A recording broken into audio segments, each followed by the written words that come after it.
It's Wednesday, March 18th. This is CTV at 6. Here's what's making news tonight.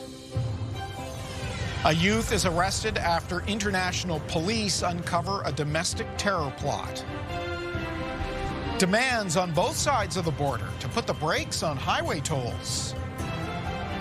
Chilly temperatures through the end of the week with some snow and rain in the weekend forecast. Live from our Maritimes News Center, this is CTV News at 6. Here is Todd Battis. Good evening. A Bridgewater youth was in court this morning after being arrested and charged with planning an attack at the local high school. International police forces allege it was part of a bigger plot that included a coordinated attack in Manitoba. CTV's Jonathan McGinnis spoke with local police today. Bridgewater police were tipped off last Friday about online chatter that included a plan to attack Parkview Education Center. It was specific to killing and murdering other students. The information about the attack came from Interpol, which is an international police organization, and the FBI. The FBI and Interpol monitor a lot of certain chat groups online. They have a lot of ability to grab keywords. Police say the 15-year-old Bridgewater youth was communicating with another youth in Manitoba. Investigators believe the two were allegedly planning a simultaneous attack at Parkview and at Rivers Collegiate in the community of Rivers. Neither attack was imminent, but obviously if you're in a planning phase or a chatting phase about a school attack, that's a concern to police enforcement. No specific individuals were mentioned in the plan. During a search of the youth's home, investigators seized imitation weapons, a crudely made pipe bomb, clothing with hate symbols, and electronic devices. Obviously, those will be analyzed, and that will bring a lot more detail on if they were trying to secure a firearm. The youth is facing charges of conspiracy to commit murder and uttering threats to cause death. I'm very proud of that we're able to step into this at this stage. At this point, investigators don't believe anyone else in Nova Scotia is involved.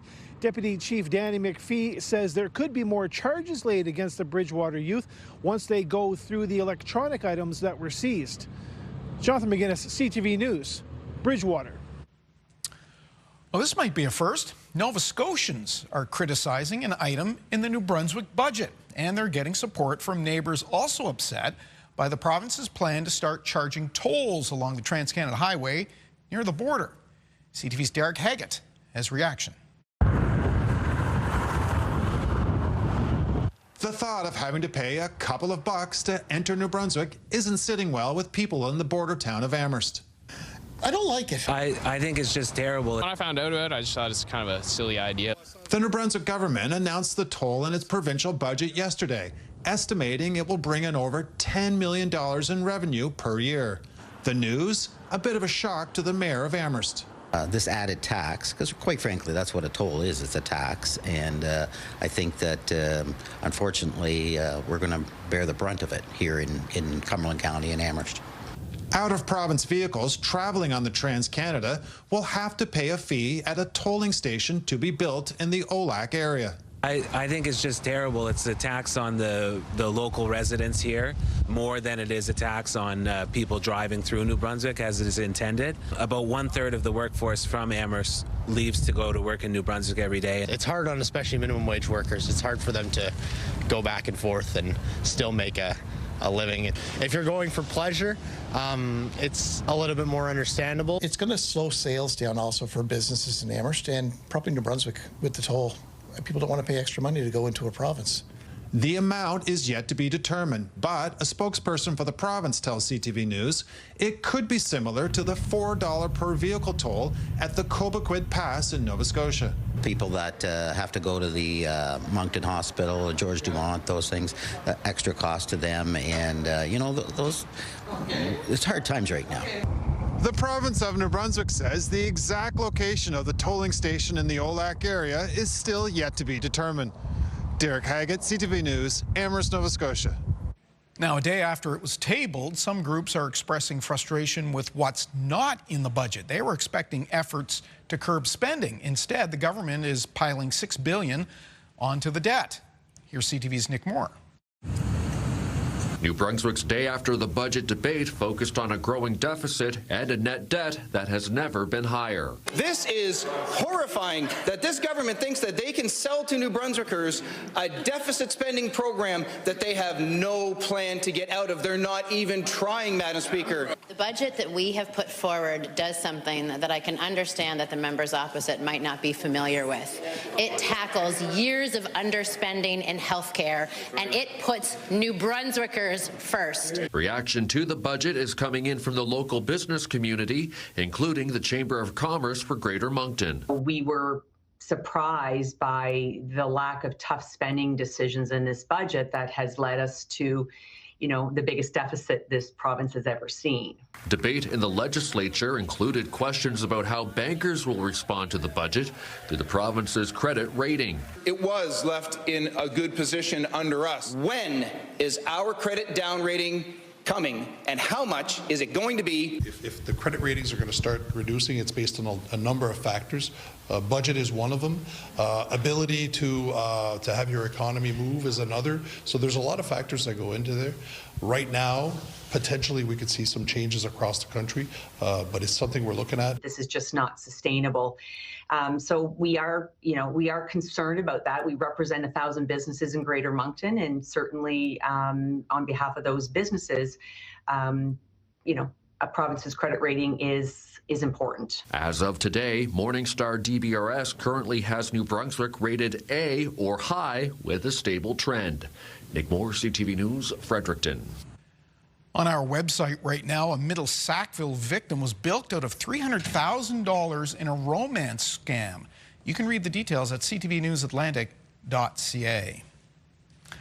A 19-year-old man is dead following a hit-and-run incident near Swan Creek, New Brunswick. Police responded to a call just before 10 o'clock last night about the collision on Route 2. It's believed the victim pulled over the car with problems, got out, and was hit by a passing vehicle. 2 others in the car were not hurt.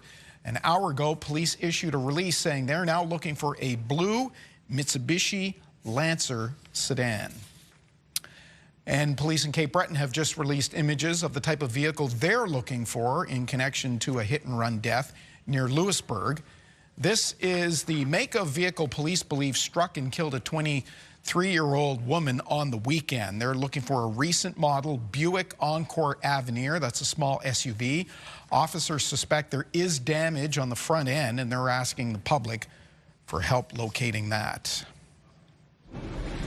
Here's a live look at Bedeck right now, currently -6, lots of blue sky. Let's get our first look at the forecast and bring in CTV meteorologist Kayla Mitchell. We were talking about this in the 5 o'clock hour, a vast difference from yesterday. We're seeing the sun much colder. You've got some reports on just how much rain fell. Yes, including one of the higher rainfall reports that I was able to collect actually coming in from the Bedeck area in Cape Breton. And that was about 68 millimeters of rain there. Bedeck among a number of sites in parts of Nova Scotia and a few areas of New Brunswick that reported some rainfall totals in excess of 60 millimeters. There was 67 millimeters of rain reported from an observer at Lunenburg, Nova Scotia, and one at 64 millimeters in the southwest of New Brunswick at Shamcook.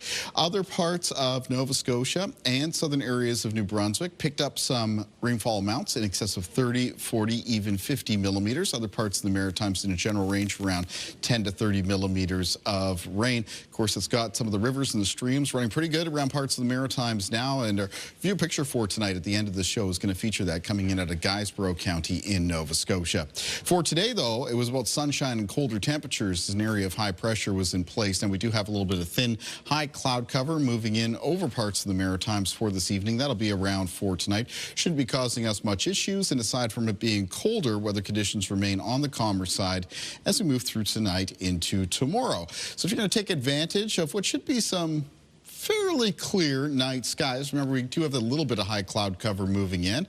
You're not going to be seeing much of the moon because it's a new moon. It's 0% illuminated. You may be able to spot the planet Venus, though, setting on the western horizon just after sunset. And certainly after the sunset, you should be able to see the planet Jupiter high over the southeastern horizon. There's also, during the overnight hours, a low chance of a faint aurora down low near the northern horizon, often referred to as a curtain aurora, and often best captured on photography because during the overnight hours there is a minor to moderate geomagnetic storm forecast. That's during the overnight hours. It's a G1 to G2, that minor moderate level. So not a high chance of the aurora, Todd, but a low chance, low northern horizon, maybe Cape Breton, North Shore PEI, and some northern areas of New Brunswick. Those are usually the best spots that have a chance of seeing it. Okay, well, if you're up, grab the camera. Yeah. See something. If you do, send it in. That's right. Thank you, Kalen. We'll see you later. Now, the impacts of yesterday's wind and rain storm continued to pose problems today.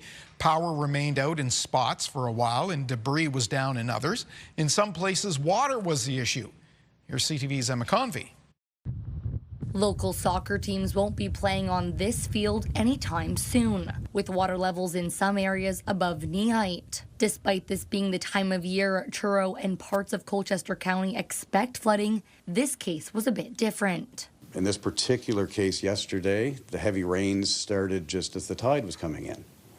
And so these are the kinds of things, these combinations that we'd be mindful of or whatever, that okay, once we start getting A, B, and C together, we know to expect some flooding conditions to deal with. The province closed Park Street Tuesday morning. The town says other parts closed off to the public are their typical pooling locations. What we refer to as the subway or different Bible Hill, which is the underpass just past the bridge. Usually the catch basins there will surcharge. Another area out in the Colchester County or whatever, handy to the Highway 311. And in this particular event, we saw East Queen Street or whatever, water overtop that temporarily. Some farmers' fields appear deep enough to swim in, while road ditches give the illusion of small rivers. Another area of Nova Scotia residents and officials keep a close eye on during rainstorms is the Sackville River, an area that was hit with catastrophic flooding 3 years ago. Water levels there today were high, but not at flood levels. The same was true along the Shubenacadie River in Elmsdale. Back in Truro, town officials say they were expecting this, as their infrastructure just isn't built to accommodate events like this. To prevent Park Street from flooding, which in the area that it does flood, it is actually built intentionally for water to overtop, because in order to go and raise it, we'd have to raise it in such a way that we prevent or don't encourage ice jams clogging it up. So when you start picturing how high we'd have to raise something up, it becomes a little impractical and certainly costly. There are still areas like this road behind me in Truro and Colchester County that are closed off to traffic. The town advises people to stay clear of those flooded areas, but there isn't much more they can do except wait it out. The town does say that flooding like this will clear in hours, not days. Todd. Emma Convey in Truro. Thank you. A challenge to Nova Scotia's province-wide ban last summer was back in court today. At issue, whether the government overstepped its authority to block people from venturing into wooded areas during the wildfire season. CTV's Jesse Thomas is covering the trial. Jeff Evely was fined nearly $29,000 for entering the woods in Cape Breton last summer after the government implemented a province-wide ban for people and activities there, citing extreme risk for forest fire.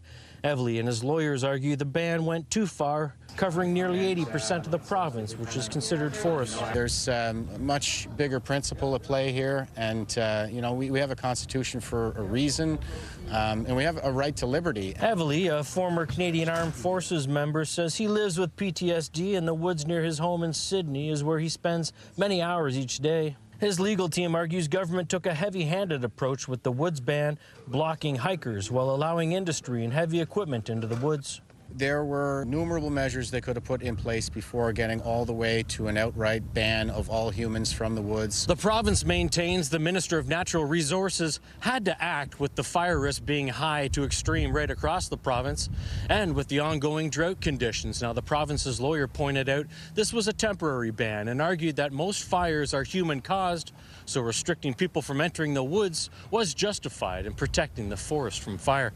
There's one more day of arguments scheduled, with a decision by the judge being expected later. Jesse Thomas, CTV News, Halifax.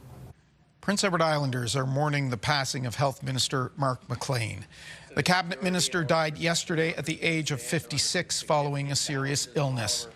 Premier Rob Lance said McLean was one of a kind, that he could always find common ground with anyone he dealt with. He was first elected in 2021. Before politics, Mark McLean ran a business and was executive director of Golf PEI. Books of condolences are now open in Charlottetown and Cornwall for the public to honor McLean. Ask any small business owner and they'll tell you retail crime is more common than ever. From shoplifting to physical assaults, they've had enough and are demanding support. CTV's Avery McRae reports.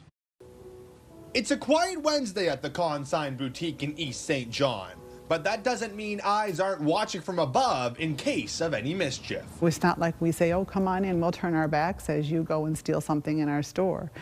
We do everything we can to prevent theft in our store. But store owners like Lori Wheeler say they can only do so much. Even with half a dozen cameras and measures to deter stealing, storefronts like hers are dealing with more thieves than ever. They're very, very skilled at it. And they kind of go in between the racks and they're in between the clothes, and they'll take something off and they'll wrap it around their arm and then slide it into their jacket or slide it into their purse or something like that. A rise in crime across New Brunswick has prompted Atlantic Director for the Retail Council of Canada, Jim Cormier, to take a quick trip to the province in hopes of raising awareness on the issue and find solutions. There are retail workers involved that are being threatened. They're being physically assaulted, verbally assaulted. They don't deserve to have to deal with that. And so, we need help. He says retailers are dealing with two types of criminals. Those who are desperate and are stealing out of what they feel is a necessity, and those part of organized retail crime rings. St. John Police Staff Sergeant Shauna Fowler says overall property crime in the city is down 24% from this time last year, which could be the result of more police foot patrols in the uptown. But that could be expanded if they get reports of more incidents elsewhere. It is important for retailers to report to us so that, we can determine statistics or trends or have data to support where we need more presence or boots on the ground. Lori Wheeler says many small businesses are now turning to social media as a way to shame people who are caught stealing, which she admits at times is having a greater impact on deterring theft than police. Avery McRae, CTV News, St. John. And speaking of shopping in the Port City, the St. John City Market turns 150 years old this year, and to celebrate the milestone, there are big changes coming to the space. The market has unveiled new renderings for a seating plan that will be created at the center of the venue. In a social media post, the market calls the design thoughtfully reimagined spaces while keeping the character you know and love.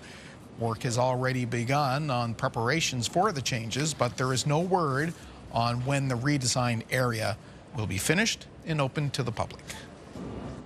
Get the Maritime's top stories, breaking news alerts, and watch live. Download the CTV News app. Potatoes from Prince Edward Island and the rest of Canada will be heading to Mexico and eventually to Mexican dinner plates. The Canadian Food Inspection Agency announced a deal to export spuds. It's a much-needed boost for island growers. CTV's Nicole Weisberg has details.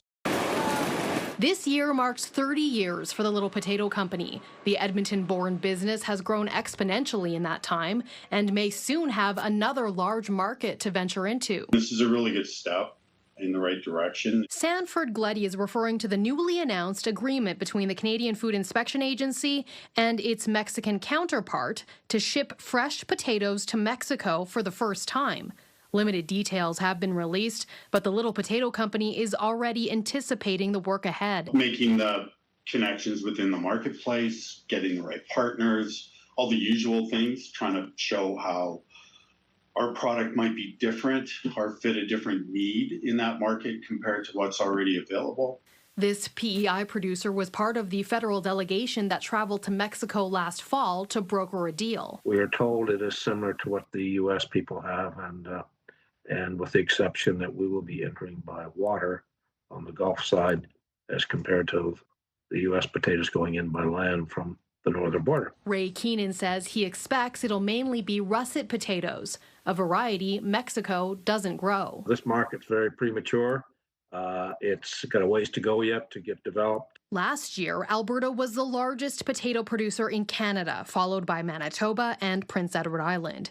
Still, with so many unknowns about the agreement, at this point, it is unclear how much Alberta producers will benefit. We will have a significant cost to get product to the Mexican market. For us, and I think for our country, the most important trading relationship we have is the United States.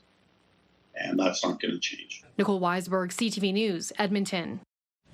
Time for us to step aside for a break. When we return, Kaylin has, well, let's call them chilly midweek weather details. But next, the latest fighting in the Middle East and on Capitol Hill. A first in Washington here today since the war began. Members of the intelligence community up on Capitol Hill testifying, including about the war in Iran. What they said is the latest. I'm Olivia Rubin with those details coming up.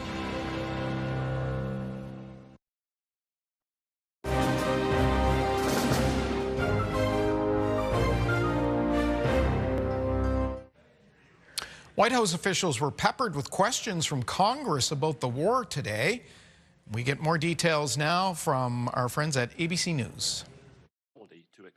For the first time since President Trump went to war without congressional approval, his director of national intelligence testifying on Capitol Hill today, giving the latest assessment. The regime in Iran appears to be intact but largely degraded due to attacks on its leadership and military capabilities. The testimony just one day after a top counterintelligence official resigned over the war. Joe Kent claims Iran posed, quote, no imminent threat to our nation. Today, Gabbard dodging the question entirely. It is not the intelligence community's responsibility to determine what is and is not an imminent threat. You're evading a question because to provide a candid response to the committee would contradict a statement from the White House. In Iran today, Israel hitting these gas refineries. Video posted on social media shows smoke and flames filling the sky. In response, Iran warning the Saudis, Qatar, and the UAE to evacuate their energy facilities. Iranian cluster missiles fired at Israel, posing an extra challenge for Israel's air defenses. And in Lebanon, where Israel is taking on the Iranian-backed Hezbollah, powerful Israeli strikes leveling an entire building in Beirut. And a somber moment at Dover Air Base today. President Trump attending the dignified transfer for the 6 service members killed when their military refueling plane crashed in Iraq. Olivia Rubin, ABC News, Washington. Now, the spring equinox is on its way, but hang on to those hats and mittens for a little while anyway. Kaylin Mitchell will tell us why with the main forecast after this.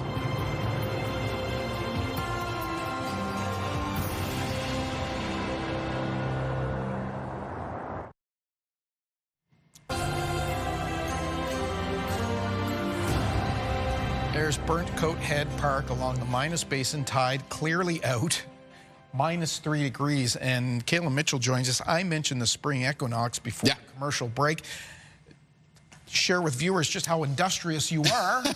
During that short commercial break, you managed to whip together a little something to help explain exactly what this is all about. Yeah, I've got this one on standby. So just looking at here at what the spring or the vernal equinox is, and that is when the sun becomes centered directly above the equator, which gives us approximately 12 hours of daylight. Now, I say approximately because the closest we got to exactly 12 hours a day, 12 hours a night was actually yesterday, Todd. Oh. And the reason for that is how we define sunrise and sunset. So sunrise and sunset are both defined when the upper edge of the sun reaches the horizon.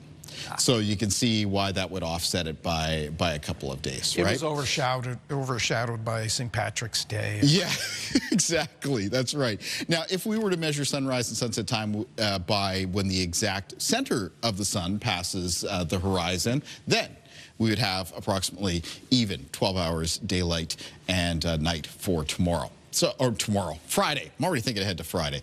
So yes, spring equinox coming up 11:46 a.m. Friday.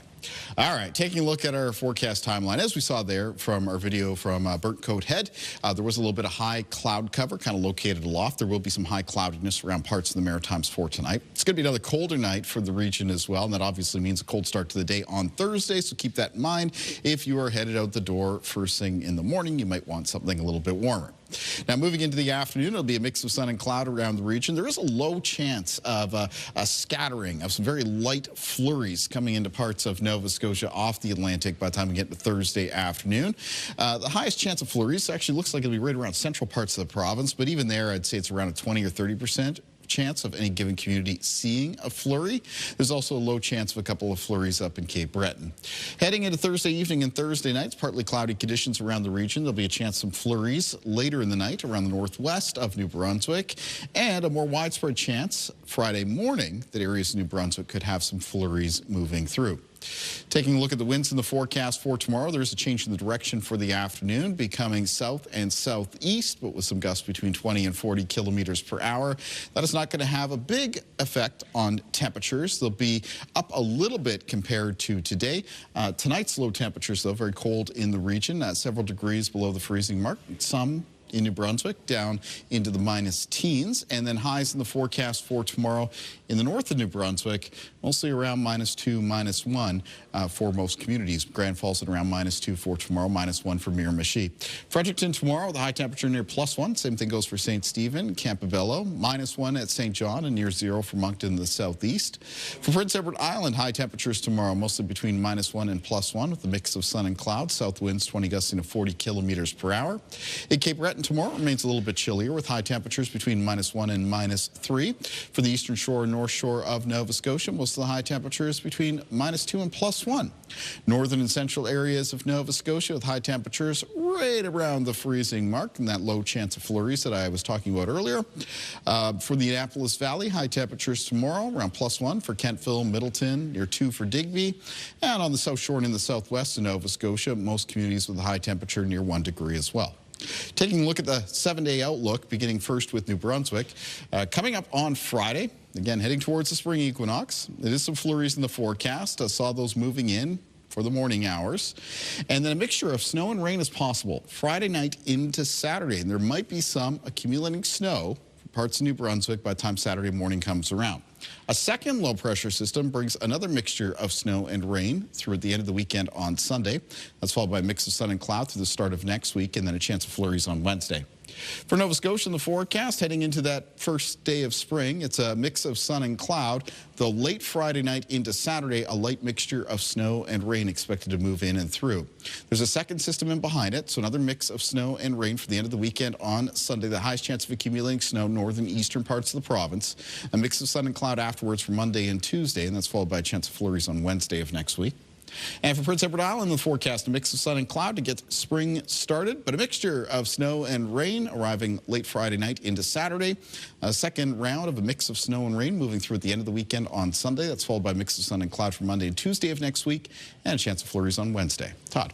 Very good. Thanks. We'll see you for the wake up later. Next, a day after it was tabled, we're getting more reaction to the New Brunswick budget. We'll speak with contributor JP Lewis after this.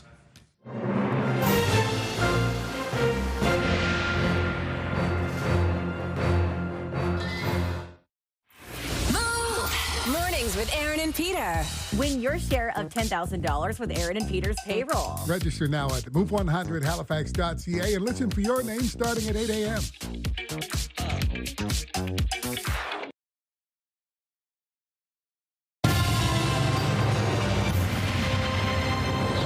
Welcome back. The general feeling about the New Brunswick budget is the province didn't go far enough to address the substantial deficit. JP Lewis is a political scientist, a professor at UNB SJ, and a frequent contributor to this newscast, and he joins us in Rothesay. Nice to see you. Good evening, Todd. Good to see you. What about that? After building up expectations of, I don't know, maybe an austere budget, did the government get cold feet? It seems that way. I mean, one interesting way to think about it is that, you know, governments normally have more information than the general public of you know, troubled times that might be on the horizon. And we normally would think that a younger government, so a government early in its term, might, you know, put forward a very difficult budget, because then it has a few years of budgets to kind of make up to its voters before the next election. So because they are forecasting that every budget is, you know, until the next election in 2028 is going to be a deficit budget, I was surprised in terms of, if we look at it through a political lens, that they wouldn't try to kind of front load the bad news in this year, because, you know, 2027 is going to be different, and so is 2028. Yeah, I mentioned that there was expectations that there would be perhaps more coming, and in fact we saw that rally in front of the legislature with university students who, it was almost a preemptive kind of demonstration. They were expecting some sort of cuts because it had been telegraphed at universities. It never came to pass. You're a university professor. Did that surprise you? Were you expecting something? Well, I mean, I think there was some talk around that these were trial balloons sent out to see how, you know, the university communities would respond. And I mean, it's not surprising how they did. But, you know, we see that sometimes where governments might put forward ideas and then back off. I still find the communications around all of it a bit odd, because it does set themselves up for next year. What if there are rumors or even, you know, policy papers out there that are suggesting a certain direction, and then they back off again, or if they do it, people say, well, in 2026 you back down. So I mean, the political aspect of this budget is notable. I mean, they are in, you know, this has been a rough budget season for all the provinces. All the provinces across the country are running deficits, some of them very large.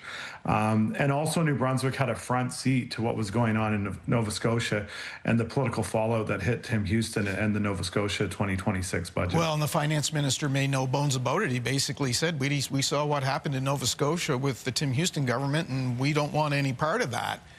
It's not necessarily a way to devise a budget, though. No, but I mean, it's a, you know, a rich tradition in Canadian political history is that, you know, you can look at the provinces as policy or political laboratories and see what's going on in other jurisdictions, and that might influence the decision that you make. And obviously here, there was a lot of public protests and outrage around the Houston budget, and the Holt government and the finance minister legacy decided to, you know, kind of punt them down the road to another day. And the finance minister did suggest, look, just because it's not in the budget doesn't mean it's not going to happen. And he was telling me yesterday, in fact, you know, you might see changes, possibly cuts, you know, get sprinkled throughout the year. Yeah, again, it's interesting framing of the communications around this. I mean, this was a Liberal Party that campaigned on running balanced budgets for the next 4 years, and obviously it's had to break that promise. Now, in their favor is that, you know, if we kind of look at it more cynically, is that debt and deficit financing really hasn't been at the top of voters' concerns unless you go back to like the Paul Martin days, Jean Chrétien in the 1990s. So it is something that governments might be able to get away with, but it's that cut side when they get to a certain point. Yeah. You know, people don't want their services cuts. They don't want taxes raised. So the political maneuvering, the communications, I mean, death by 1,000 cuts, is that a better mechanism to do it because you have more time to maybe consult and explain? It's hard to say. I definitely think that this is, you know, if we think about a political honeymoon, you know, Holt obviously became premier in a very turbulent time, both at the federal level in Canada and south of the border. And now as we get into more normal, you know, times of her time as premier, you start to see, you know, what are the responses to the government's record and actions, and there'll be a new permanent Progressive Conservative leader within a few months, and then you have that alternative to the current premier that people can start thinking about. Yeah. There wasn't a lot of talk of revenues. There was, however, that notice that tolls will be built in 28, I think, on the Trans-Canada Highway at Olac. Kind of a tit-for-tat toll situation. Nova Scotia had them for a few years on the Cobequid Pass. Now, New Brunswick's going to introduce them, and there's a bit of blowback on that today. It doesn't bring in a lot of money. It's $10 million. I mean, is this, in this whole spirit of getting rid of interprovincial trade barriers, does it contravene that? Yeah, it's, and I wonder, because it's marginal within such a large budget, if this is just a, one thing the government's saying, like, oh, look, we're trying to raise some revenue, but we're not going to do it directly on the backs of New Brunswickers. And we see this going on in another province, so why don't we do it as well? So again, the politics of the budget can take a while to really, for us to see what exactly is going on and what kind of impact that has on the popularity of the government and the premier. I mean, a poll today had Holt as the second most popular premier in the country. Maybe it's all relative, and maybe from this point on, it'll be a real challenge, a political challenge for her to hold on to that popularity. Well, and Tim Houston in that same poll dropped 11%, so maybe there's something in there. JP Lewis, we always appreciate your assessment of these things. Thank you very much. Thanks, Todd. We'll take a break. We'll be back more with plenty of local news.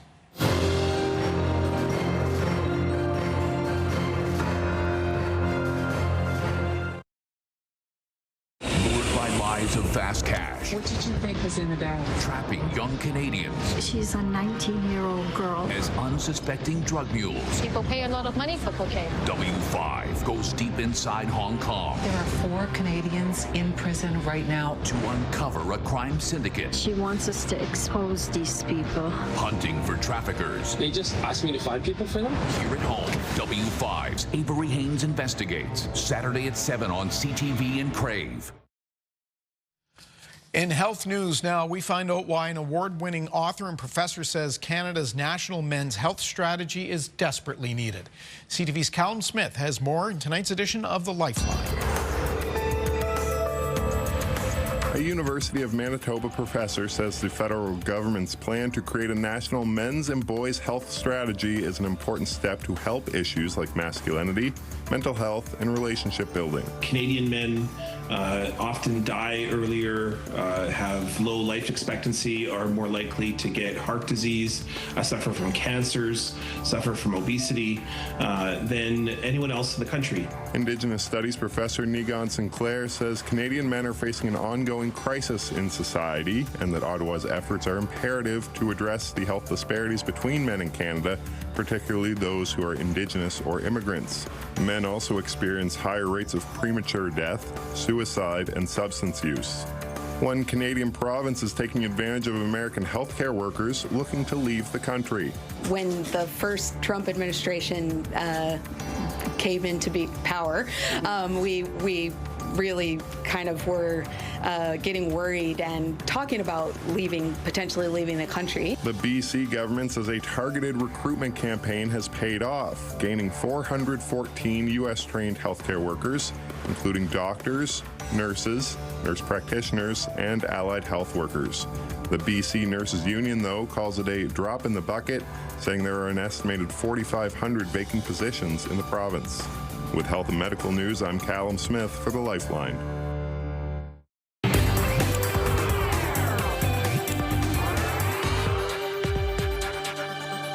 We're on the scene now with a new movie opening this weekend. It stars Oscar nominee Rose Byrne and Oscar winner Octavia Spencer, based on a real-life underdog who took on a very indifferent system. CNN's David Daniel has a preview of Toe. So how long have you been sleeping in your car for? 7 months. Did at least a nice ride? It's a 91 Camry. Amanda Ogle's life goes from bad to worse in Tow, inspired by a true story, when the car she's living in is stolen and then towed. We found your blue Toyota Camry. Amanda, you have my car. $273. I have to pay that to get my stolen car back? Fees turn hundreds into thousands, and Amanda fights back. I'd like to sue Kaplan Towing. Hi, my name's Kevin Eggers. I'm a lawyer. Her commitment, and I think in a way the fight kept her going, you know, like this commitment to the fight. And then Kevin and their kind of radically tumultuous relationship was really fascinating and fun to dive into. How old were you? 24. My car is older than you. Having the bravery to speak up for herself in that way, I think that was what was most inspiring to me. I have messed up in my life. This situation was not my fault. I need to see my kid. I've missed everything.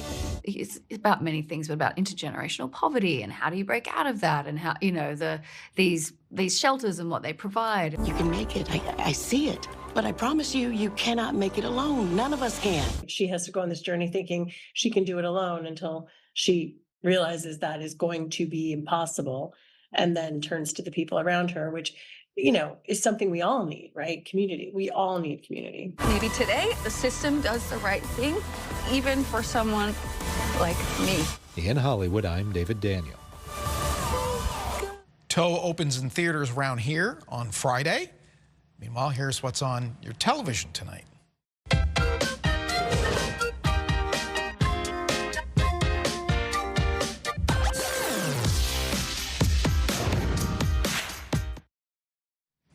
A rough day on the markets. The Dow closed trading down 768 points. The Bank of Canada announced that it would not be changing the key lending rate. The price of oil is taking off again now that Iran is hitting energy infrastructure of its neighboring countries. BNN Bloomberg's Marilla Fernandez has those details. Iran struck a major natural gas facility today in Qatar, which spiked the price of oil again. The state-owned refinery took a hit and extensive damage is reported. This deepens the Middle East crisis, which most had hoped would end with a reopening of the Strait of Hormuz. But if major outputs are crippled, recovery will take longer. Here are the closing numbers for the day. Canadian dollars down to 72.86. West Texas Intermediate is up over $2 to 98.44. Western Canadian Select is up to 77.85. And the TSX lost over 600 points today. Those are your business headlines. I'm Marilla Fernandez. Okay, the economy's not great, but hey, the weather. Well, I guess it depends what you're looking for. I mean, it's not rainy and windy out here this evening, so that's certainly an improvement compared to yesterday. Temperatures, though, a little bit in the chilly side and headed into a colder night, and that obviously means a cold start to the day on Thursday. Well, let's take a look at our viewer picture for tonight. This is a really nice shot. This is coming in from the St. Mary's River, apparently from the falls just north of Sherbrooke. Was sent in by Jerry Julian. I want to thank Jerry very much for sending in this picture. And this is after that rain came through, and you can see that the falls are running very strong at the moment. Jerry noted that on parts of the river, at the height of the drought last year, that he was able to walk across without even getting his shoes wet.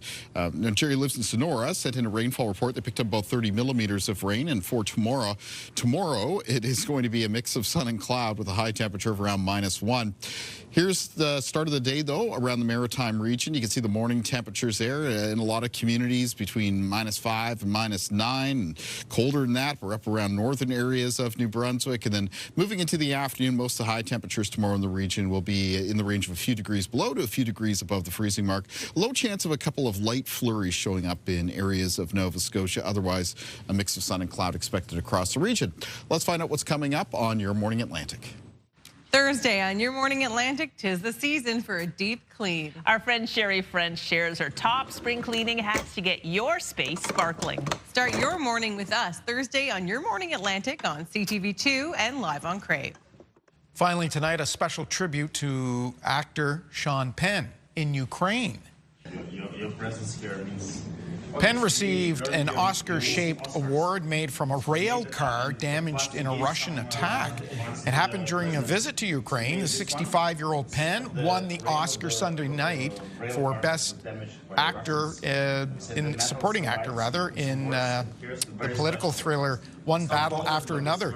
Of course, he skipped the ceremony to travel to meet Ukrainian President Volodymyr Zelensky in the capital of Kyiv. A longtime advocate for Ukraine has visited the country several times during the four-year war with Russia. That is our look at the day here at home. Bruce Frisco will be here at 11:30 in the CTV News app and ctvnewsatlantic.ca. Have updates anytime. I'm Todd Battis. Hope to see you right back here tomorrow at 6. Till then, have a good night.